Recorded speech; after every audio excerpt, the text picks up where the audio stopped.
So, mao ni siya ang ato ang code sa given nga problem. So, ang gingon dito kay mag-create ta og program using vb.net. So, kuan siya. Program siya about sa sample calculator. So, diri sa first line kay natay public class form 1. So, gisudlan nato siya og mga variables. So, ang gigamit nato nga variables kay operand 1, operand 2, operator, has decimal, and temp value. So, operand 1 as double, operand 2 as double, operator as string, has decimal as boolean, then temp value as double. So, this declares a class form 1 inside the class if it declares several member variables.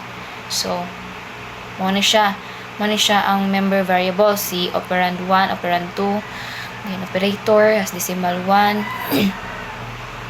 temp value. So, which are used to store operands, operators, and other flags or temporary values needed for calculations. So, next is private sub form 1. So, kani siya form 1 load event handler. So, this event handler runs when the form is loaded and currently it's empty. So, wa siya isud. No code added. So, wa na to gisudlan ang kini nga part. So, next is button click event handlers. So, unsa day ng mga button click event handlers? So, for example na niya kay si button 1, button 2, and hantod siya sa button 22. So, that respond to clicks on various buttons. So, each button click event handler performs specific actions related to the calculator functionally. For example, button 1.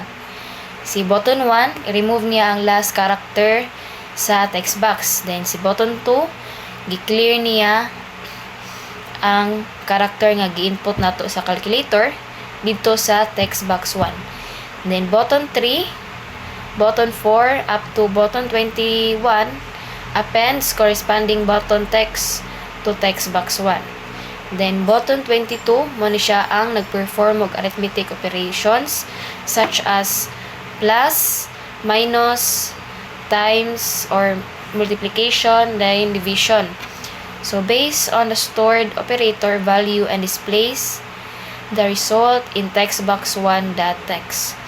So, next is private sub button 12 up to button 20. Mo ni siya ang other specific event handlers. So, these event handlers perform specific operations like square root, inverse, negation, and decimal point addition based on button clicks. So, next is si private sub button 22. So, mo ni siya ang atong gi-mention ganina nga nag-use og arithmetic operation handling. So, this event handler is triggered when an arithmetic operation between plus, minus, multiplication, division, dayon percent is clicked on button 22. It retrieves the second operand or operand 2 from the text box. So, perform the corresponding arithmetic operation based on the stored operator value and displays the result back in text box 1. So, now, proceed ta atong i-run ang atong code.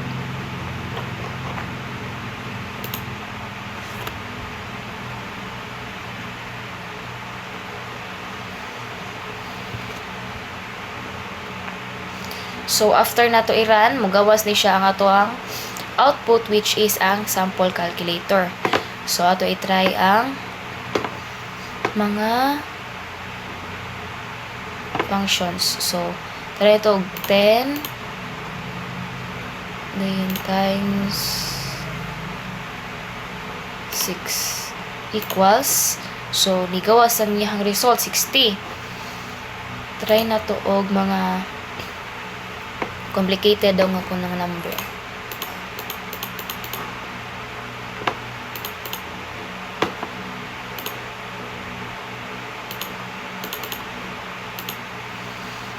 Ni-result gyapon siya.